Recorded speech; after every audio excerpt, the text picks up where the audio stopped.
একটি প্রশ্ন দিয়ে শুরু করি। যদি আপনার সামনে হাজারো শত্রু দাঁড়িয়ে থাকে আর আপনার হাতে থাকে শুধু ঈমান, তাহলে কি আপনি এক পাও সামনে এগিয়ে যেতে পারবেন? হ্যাঁ, ইসলামের ইতিহাসে এমন একজন মানুষ ছিলেন যিনি বিপদকে দেখে পিছিয়ে যাননি, বরং আল্লাহর উপর এমন ভরসা করেছিলেন যা আজও কোটি কোটি মুসলিমকে সাহস যোগায়। আজ জানবেন হযরত আলী রাদিয়াল্লাহু আনহু এর এমন কিছু বাস্তব ঘটনা যা প্রমাণ করে সাহস শুধু শক্তির নাম নয়, সাহস হলো আল্লাহর উপর পূর্ণ ভরসার নাম। ভিডিওটি শেষ পর্যন্ত দেখুন, কারণ শেষের ঘটনাটি হয়তো আপনার জীবনের কঠিন সময়ে আল্লাহর উপর ভরসা করার শক্তি এনে দেবে। আসসালামু আলাইকুম রহমতুল্লাহি ওয়া বারাকাতুহু। প্রিয় দর্শক, মক্কার রাত, চারদিকে নীরবতা, কিন্তু সেই নীরবতার আড়ালে একটি ভয়ঙ্কর ষড়যন্ত্র তৈরি হচ্ছিল।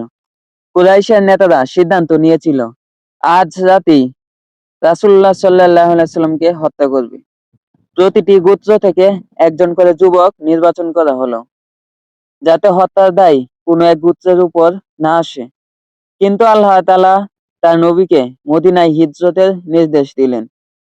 এখন একটি বড় প্রশ্ন, রাসূলুল্লাহ সাল্লাল্লাহু আলাইহি সাল্লামের বিছানায় কে শুয়ে থাকবে?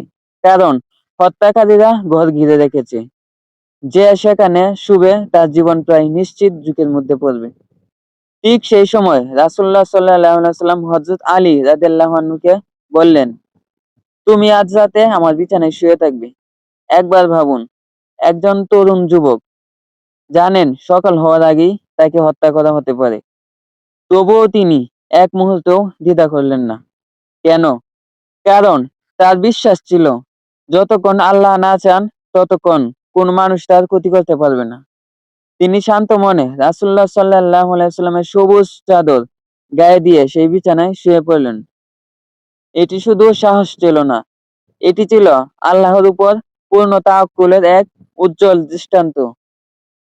প্রিয় দর্শক, আজ আমরা সামান্য একটি সমস্যায় কত দ্রুত ভেঙে পড়ি, কিন্তু হযরত আলী রাদিয়াল্লাহু আনহু আমাদের শিখিয়েছেন, যদি উদ্দেশ্য আল্লাহকে সন্তুষ্ট করা হয় তাহলে ভয় নয়, ঈমানই মানুষের সবচেয়ে বড় শক্তি।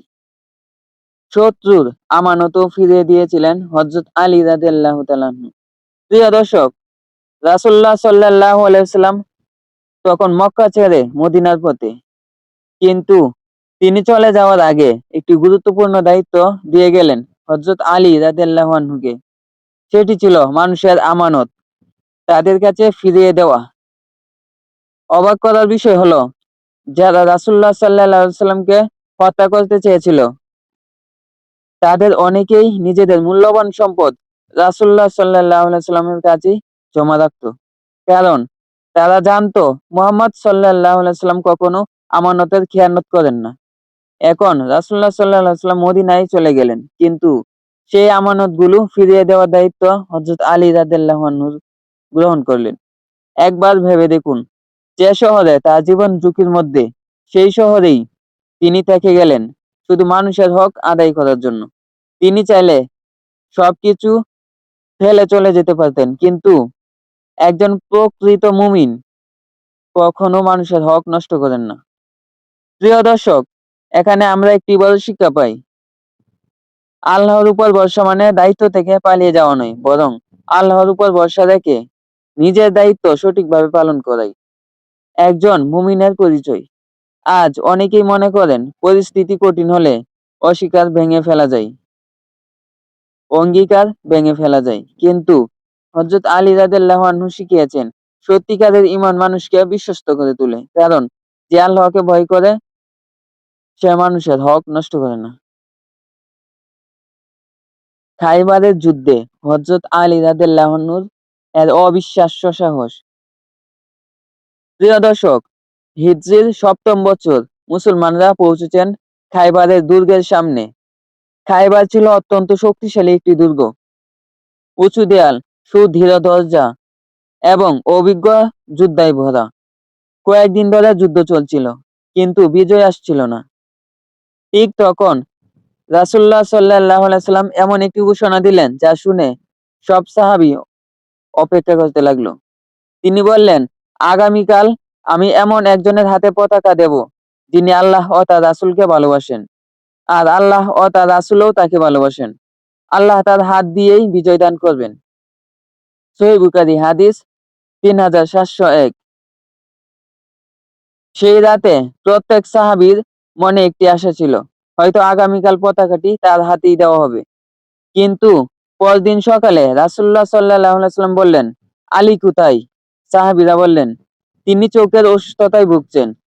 তখন তাকে রাসূলুল্লাহ সাল্লাল্লাহু আলাইহি ওয়াসাল্লামের কাছে আনা হলো।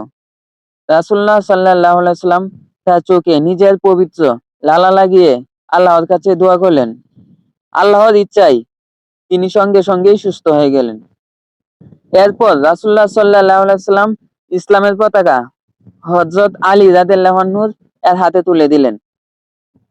প্রিয় দর্শক, এটি শুধু একটি পতাকা ছিল না, এটি ছিল বিশ্বাস, দায়িত্ব এবং আল্লাহর উপর অটুট ভরসার প্রতীক।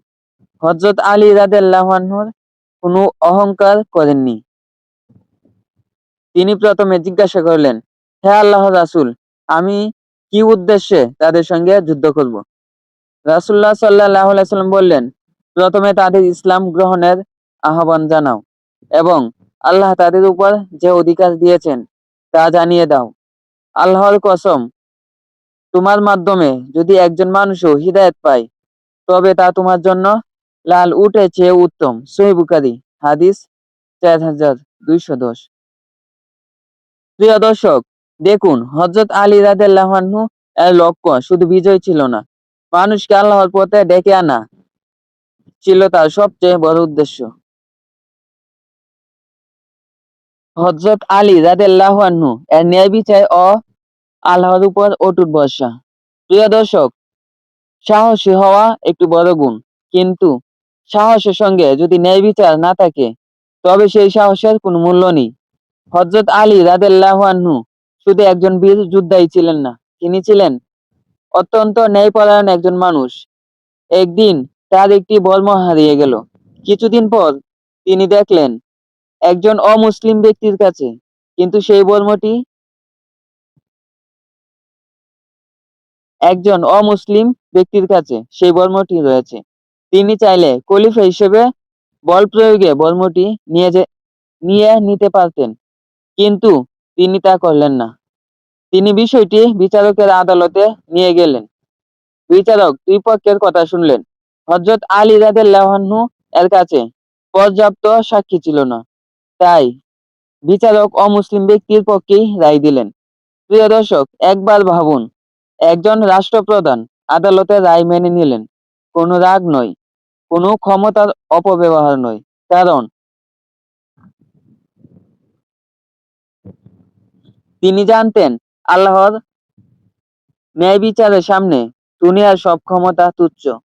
এই ঘটনা দেখে সেই ব্যক্তি গভীরভাবে প্রভাবিত হলেন। তিনি বুঝতে পারলেন এমন ন্যায় বিচার মানুষের তৈরি হতে পারে না। তিনি স্বীকার করলেন বর্মটি আসলেই হযরত আলী রাদিয়াল্লাহু আনহুর। এরপর তিনি ইসলাম গ্রহণ করলেন। প্রিয় দর্শক, দেখুন হযরত আলী রাদিয়াল্লাহু আনহু তলোয়ার দিয়ে নয়, ন্যায় বিচার ও উত্তম চরিত্র দিয়ে একটি হৃদয় জয় করেছিলেন। আজ আমরা অনেক সময় সামান্য লাভের জন্যও অন্যায় করতে দ্বিধা করি না, কিন্তু হযরত আলী রাদিয়াল্লাহু আনহু আমাদের শিখিয়েছেন, যে ব্যক্তি আল্লাহর উপর ভরসা করে সে কখনো অন্যায়ের আশ্রয় নেয় না। প্রিয় দর্শক, হযরত আলী রাদিয়াল্লাহু আনহু এর জীবন থেকে আমরা কি শিখব?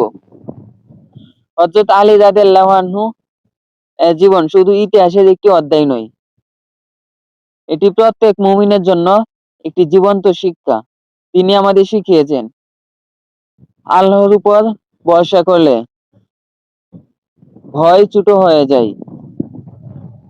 রাসূলুল্লাহ সাল্লাল্লাহু আলাইহি ওয়াসাল্লামের বিছানায় শুয়ে পড়া কোনো সাধারণ সাহস ছিল না। এটি ছিল আল্লাহর প্রতি পূর্ণ তাওয়াক্কুলের বাস্তব উদাহরণ।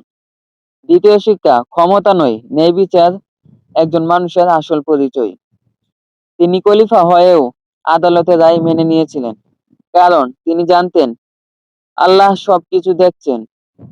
তৃতীয় শিক্ষা, একজন মুমিনের লক্ষ্য শুধু বিজয় নয়, মানুষকে আল্লাহর পথে আহ্বান করা। খাইবারের যুদ্ধে হযরত আলী রাদিয়াল্লাহু আনহু এর হাতে বিজয় এসেছিল, কিন্তু রাসূলুল্লাহ সাল্লাল্লাহু আলাইহি ওয়াসাল্লাম তাকে প্রথমেই শিখিয়েছিলেন মানুষকে সত্যের দাওয়াত দিতে। প্রিয় দর্শক, আজ আমরা কোন শিক্ষা গ্রহণ করব? বিপদ এলে আমরা কি ভেঙে পড়ব, নাকি হযরত আলী রাদিয়াল্লাহু আনহু এর মতো আল্লাহর উপর ভরসা করব, অধৈর্য সাহস নিয়ে এগিয়ে যাব? আজ থেকেই একটি নিয়ত করুন, আমি ভয়ের কাছে নয়, আল্লাহর উপর ভরসা করে জীবন পরিচালনা করব। কারণ যে বান্দা আল্লাহকে নিজের অভিভাবক মানায়, তাকে দুনিয়ার কোন শক্তি স্বাভাবিক স্থায়ীভাবে পরাজিত করতে পারে না। যে বান্দা আল্লাহকে নিজের অভিভাবক মানায়, তাকে দুনিয়ার কোন শক্তি স্থায়ীভাবে পরাজিত করতে পারে না। আল্লাহ তাআলা আমাদের হযরত আলী রাদিয়াল্লাহু আনহু এর ঈমান, সাহস, ন্যায় বিচার এবং আল্লাহর উপর অটুট ভরসা থেকে শিক্ষা নেওয়ার তৌফিক দান করুন। আমিন। আপনার কাছে যদি আজকের ভিডিওটি উপকারী মনে হয়, তাহলে কমেন্টে লিখুন, আল্লাহ আমার জন্য যথেষ্ট। আসসালামু আলাইকুম ওয়া রাহমাতুল্লাহি ওয়া বারাকাতুহু।